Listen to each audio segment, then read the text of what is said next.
Already আমার নাগরিক কমিটির আহ্বায়ক নাসির অলরেডি বলছে সংখ্যাটা 1581। তো এই 1581 জন মানুষ আমাদের শহীদ হয়েছে।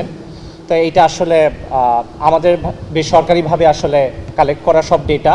সো এই ডেটা সম্পূর্ণ আসলে সংগ্রহ করার কাজ আমাদের এই স্বাস্থ্য উপকমিটির যারা আছে তারা সবাই। এর পাশাপাশি এর আগেও বললো নাসির যেটা বললো, রেড জুলাই আমাদের সহায়তা করছে, আসুনা আমাদের সহায়তা করছে, হিউম্যান রাইটস সাপোর্ট সোসাইটি আমাদের সহায়তা করছে।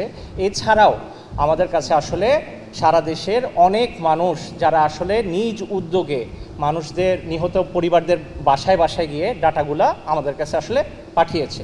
তো এই ডেটাটা আসলে দেখা গেছে হচ্ছে আমরা যখন ডেটাটা আসলে সংগ্রহ করছি, কোনোগুলা লেখা ছিল, লিখিত আকারে ছিল, কিছু ছিল ডিরেক্ট পিডিএফ, কেউ হয়তো ছবি তুলে পাঠাইছে। তো সব কিছু একটু অগুছালো ছিল। তা আমরা যেটা করছি, আমরা আসলে যেটা একদম আসুন্না প্রথমে যেটা ভেরিফাই করছিল সেটার সাথে বাকি সবার ডেটাটাকে একসাথে কনক্যাট করে তারপর আমরা প্রায় 70-80 জন মানুষ মানে পাশাপাশি বসে এই জিনিসটা আসলে হিউম্যানলি ভেরিফাই করছি। তো এইখানে আসলে প্রত্যেকটা শহীদ ব্যক্তির সব তথ্য পুরোপুরি নাই। হ্যাঁ, সো এটা আসলে চূড়ান্ত তালিকা না, এটা আমি আগে প্রথমে একটু ক্ল্যারিফাই করে দিচ্ছি।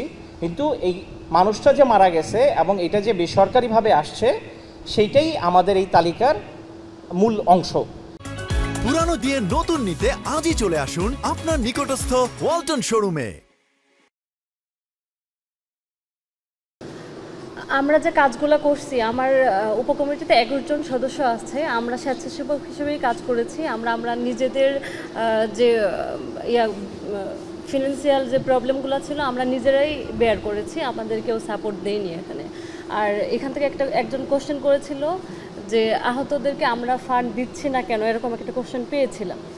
আমরা তো ফান্ড নিচ্ছি না, আমরা তো ক্রাউড ফান্ডিং করিনি, যার জন্য আমরা তাদেরকে সরাসরি কোনো সাপোর্ট দিতে পারছি না। কিন্তু আমাদের কাছে যে আহতের লিস্টগুলো আছে, যেগুলো আসে যে আমাদের ফিনান্সিয়াল সাপোর্ট দরকার, যারা ফান্ড দিতে চায় আমরা তাদেরকে রেফার করে দিই সরাসরি যে আপনারা এদের সাথে যোগাযোগ করুন, বা হচ্ছে ওই ইনফরমেশনটা দিয়ে দিই যে আপনারা এদেরকে হেল্প করেন।